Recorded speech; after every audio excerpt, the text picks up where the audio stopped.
On today's show, we'll find out how to cure salmon eggs with guide Shane Magnuson, and we'll find out what's new with WorkSharp. It's all right after this. Bob File Boats and Motors has a great lineup of boats made for fishing in our region, and they can find one to fit any fishing style or budget. They have all the accessories too, like electronics from Lowrance. Bob File Boats and Motors on Sunset Highway in East Wenatchee. Lake Pateros Inn is one of the most convenient places you can stay if you like to fish for salmon or steelhead on the Upper Columbia River. Rooms are clean and comfortable and very affordable. Everything you need is right here at the Lake Pateros Inn. Down here at the Hanford Reach, fishing below and above the Vernita Bridge, egg fishing can be very, very effective. And we're going to go over some techniques on how to properly cure eggs so that you can be successful when you come down here. Now what I have here is, today we got some eggs out of some nice hens. We start right from the beginning where we bled our fish, we put them in the box, and when we cleaned our fish we put them in Ziploc bags. Now that we're back here at the table and we're back at camp or at home, what I like to do is take some paper towels, lay those paper towels out like so, and we're going to take these fresh eggs right out of this Ziploc bag, and we want to roll them in this paper towel. What that's going to do is that's going to get any excess blood off the eggs. Pull all the blood and all the bad slimes and blood off the eggs from being bled in the cooler. Let me see here, we'll put this one over here. And this will keep these eggs really good and get them prepared for curing. The curing takes a process. You set these aside.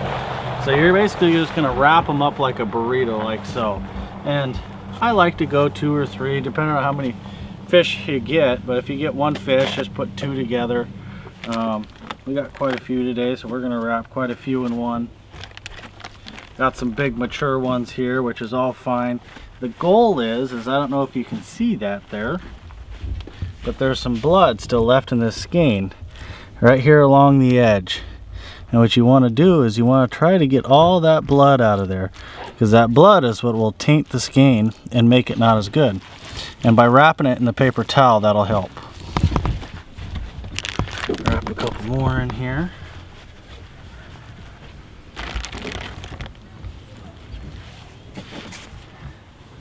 Now, once we've wrapped those in a paper towel like so, we're going to take them and put them back in a Ziploc bag.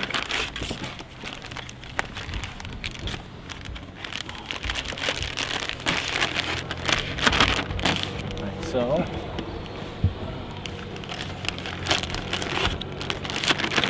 And I zip that bag up.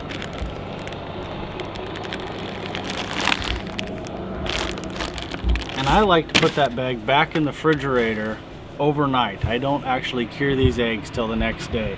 Gives them a chance for that paper towel to suck all that blood and all the bad stuff off them to be prepared for curing. Now, once you've had that chance to sit, overnight is preferred. If you only have a couple hours, that's fine. The key part is at least getting them in that paper towel and rolled up for a little while. Once you have done that, then what you want to do is take them out of the paper towel and lay them on a table or a nice cardboard, whatever you don't mind getting messy, because cures are messy. And I like to lay them out like so, and I take the skein and I spread the skein open a little bit. That's going to let the cure get all the way in that skein. And then I like to use a couple different cures. Nate's Bait Cure is an excellent cure. This is the iridescent red on that cure. They build a really nice cure. Another one of my all-time favorites is Pro Glow. The label's a little shot there, but this is Pro Glow Red. This is an all-time excellent cure. With this cure, what you want to do, this one of course still has a thing on it here.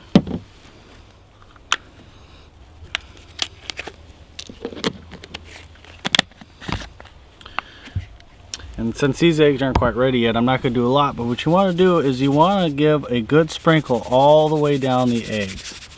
And that's just a lightly sprinkle, but cover them pretty well. Smaller eggs don't take nearly as much. The bigger skeins, like so, like you've seen me pulling out here, take quite a bit. What you want to do is sprinkle it on there fairly decent so it covers it all. Let it sit for a minute. Flip the skein over and do the other side. And then you're going to take that skein and you're going to put it back in your Ziploc bag. Stick that thing in the Ziploc bag.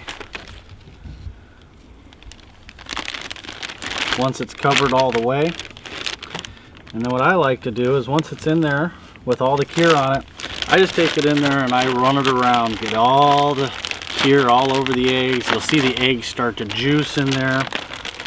And then once that's all juicing, you'll see juice in there and you'll see the eggs completely covered with that cure.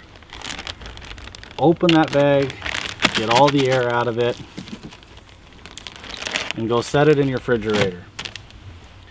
24 hours from now, I want you to go in that refrigerator, take that bag out, and flip it over. And you want to do that, repeat that process 3 to 5 days. And then those eggs will suck up the juice. Every time you rotate it, the juice will go all the way through the eggs and all the way back through the eggs every time you rotate it over. And they will cure completely all the way through. And then they'll be ready to fish or freeze. Once they're cured completely, you can wrap them in saran wrap, put them in that Ziploc bag, and freeze them in the logs. After 5 days of curing, this is going to be your end result. The eggs are going to come out looking a nice bright color. They're going to look fairly dry. They're going to look really plump. And that's a fully cured egg all the way through. And that's the end process. Now they're ready to fish or freeze. Frozen eggs work just fine. I like to saran wrap my eggs and then put them in the Ziploc, and then they will hold up to a couple years. I've caught fish on eggs that have been out of the freezer, have been in the freezer for up to 5 years, as long as they keep the freezer burn off them. And that's how to properly clear an egg.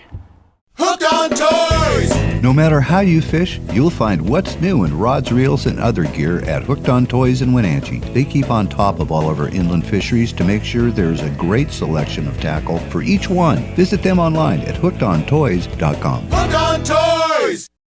Gaboon Productions LLC is a full-service video production company right here in the Wenatchee Valley.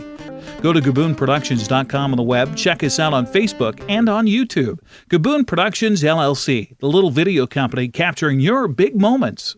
Today I'm here with Hank O'Dougherty. He's with the Garrix Corporation, Garrix LLC, I think. The makers of the WorkSharp tool, which some of you may be familiar with. This is a unit that I've had for probably 3 years now. And this knife sharpening tool and other elements, other things that will sharpen, I was so thrilled to get my hands on one of these. I was going through the neighborhood asking for knives to sharpen because it was so amazing to me. And the reason we're here today with Hank is they've taken this concept to another level, and they're introducing, or have introduced, the WorkSharp Ken Onion. Which? It's called the Ken Onion. Ken Onion. Ken Onion. The WorkSharp Ken Onion tool sharpener. Knife and tool sharpener. And this is just like on steroids, I guess, compared to the other unit. Well, in many ways. Let me just tell you about it. Yeah. What we did is we came out with what we call the KTS, the knife and tool sharpener.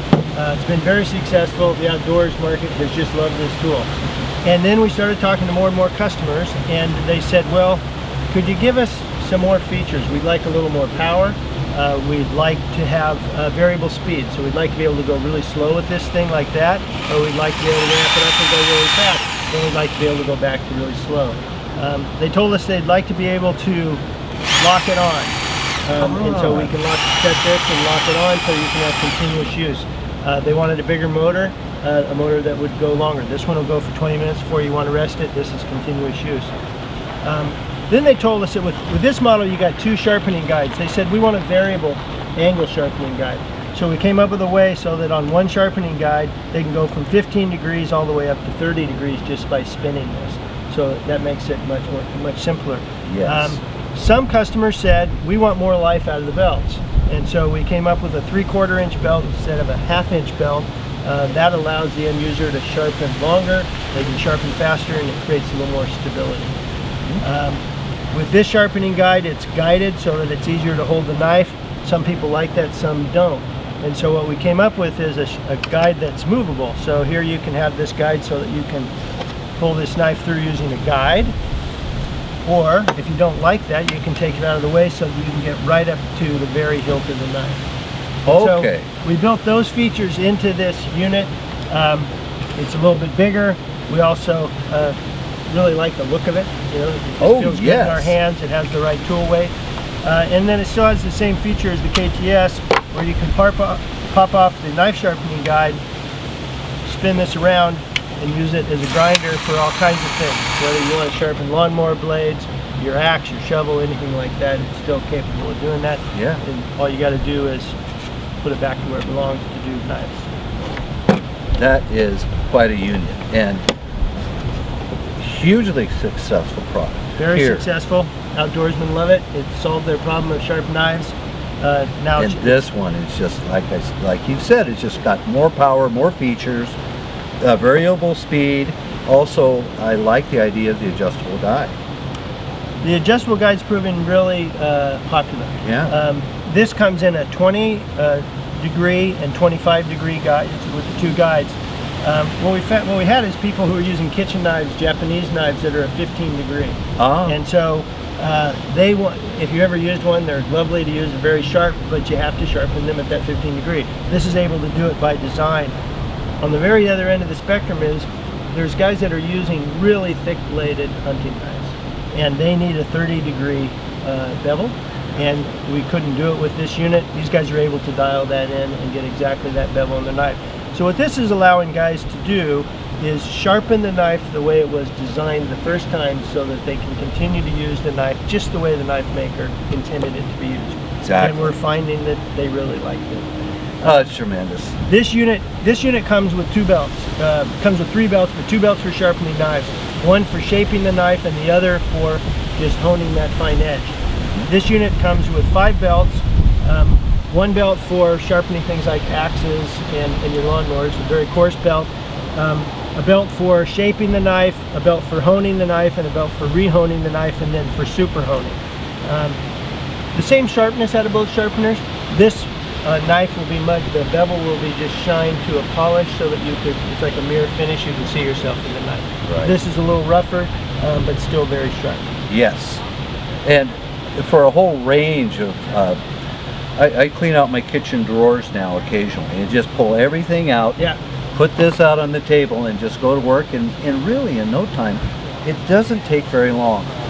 The other thing that I realized after using this for an extended period is these belts last a long time. They do. They may look like they're worn, but actually they seem to become even more effective after a little bit of use. That's actually right. When you first get the belts, they're a little coarser than we would like any of them to be. And as they wear in just after a knife or 2, then they settle in, the very coarse edge of the abrasive wears off, and then they're the perfect cutting that we want from them. Yeah. And then each set of belts should last for about 200 knives. Hard to imagine, but these are industrial belts, so the only other place these are used is in factories making parts day after day, 24 hours a day. Right. We figured out how to get these abrasives made for us.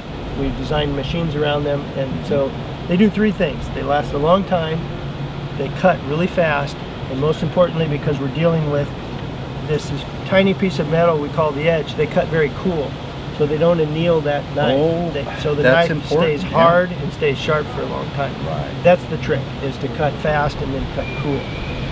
The third benefit is they last. Yes. Now, when you buy this unit, go to your local retailer, and I'm sure these are being distributed widely now. you will get a box that contains this unit, all of these belts, and in addition you get a DVD that walks you through the process. You just pop that in your computer and then you know everything you need to know about how to use this unit. That's right. You got a DVD for people who want to read. We have an operations manual. We recommend people watch it because it's the kind of thing that once you see how to do it, you go, oh, it's simple. Why do you need to give me that, right? So once you see one guy do it and you hear it, and, oh, I can do that myself, and then you can do it. Exactly. There are a few tips that make it so you're more effective at it, and so it's good to watch the DVD to learn that. And I'll just give you one right now. A good tip to think about is if you're going to sharpen your knife, people want to just turn it on and just sharpen. Actually, what we recommend is you place the knife into the sharpening guide where it belongs, and then you turn it on and you pull it through, and at the end of the knife you turn it off again. And that way you don't overgrind right here or at the tip. That makes right? sense. And so, and then you turn it off, come back in, replace it. And you just pull it through without any. You don't have to put any pressure on it. Yeah, you know, right? The knife has plenty of weight, and in fact, the softer the hands you have, the sharper your knife will be. You're a couple on one side. The belt you just let the belt do your work. And then come through on the other side. Does that make sense? Yes, so if you start and stop, if you have it running and you put this in, it's going to grind twice as long here as it does here, and so you might get a little swell here. You don't want that in your knife, and so it's just a matter of being a little more methodical, a little more thoughtful. That's a very good tip. That's really the tip that makes this knife sharpener really work. You know, and I'm not sure if you can see, but there's a huge, like you said, a very thick bladed hunting knife to even small blades now. You can get the whole edge. You can see there's a mirror finish on this whole edge. Up to longer fillet knives, does them all, and you can even remove the guide and sharpen a pruning shears. That's right. Whatever you want. There's actually a scissor slot right here. It's at 65 degrees. You just open the scissors up, run them through on the beveled side, and if you want to thrill your family at Christmas time when they're sharpening, when they're wrapping gifts and whatnot, take their scissors, because you do that a couple times, they'll just cut through paper. But if you're talking about game shears and all that, that's a really practical application. Oh yes, absolutely. Another thing I want to point out is every other powered knife sharpener out there, there's a gap between the abrasive and the housing of that product. And so what happens is when you bring a knife up to it, you get stuck so that there's actually this little quarter-inch spot that you can't actually sharpen because you can't get your blade to it. So what we did is we made it so that it's completely accessible. You can get the blade right up to the abrasive. Yep. If you're doing a long knife, like a fillet knife, where you're eventually going to be quite a ways away, then you can pull out our guide and use the guide. And so you're going to skip some of that blade, but usually you're not using that fine part, because that's why you have such a long one. But this is the only knife sharpener out there where you can get right to the hilt of all your knives. And quite frankly, it gets kind of frustrating to have this part of my knife that's not sharp. I've got knives that do have that gap, and it's pretty obvious. So that you solve that problem too. Well, here's the other thing I'll point out is some knives have a bolster on them, like your kitchen knives, your chef's knife. Well, over time as you sharpen, that bolster becomes raised, so now you can't just lay it flat on and chop with it. All you do is pull this off, you go ahead and grind the bolster back down to the level of the blade, come back, put this on, and resharpen back up the bolster until your knife lasts for years and years and years, exactly how it's designed to be used. You just have to work with it. Well, Hank, thank you so much. I'm so glad I caught up with you. It's great to see you again, and really excited about this new product. It's going to be very popular, no doubt about it. Thanks, Dave, and it's good to see you at Fish Camp. Appreciate it. How do we get it? Okay. Where to buy it? Hang on a second. Website. Well, Hank, now, I gotta have one of these, of course. Now, what's the best way to find one? You can buy it from us directly at WorkSharpTools.com, or you can find it anywhere where sporting goods are being sold. So all the major retailers really in the country are carrying it. They carried this and they had a lot of fun with it, and so they said, yep, we got to have the next version. And so it's pretty much available wherever you're going to be shopping. That's great. I knew, yeah, it would be every store that had this one on the shelves is going to want that one too. So they will be widely distributed. And again, WorkSharp.com. WorkSharpTools.com. Thank you, Hank. WorkSharpTools.com. And you can order direct.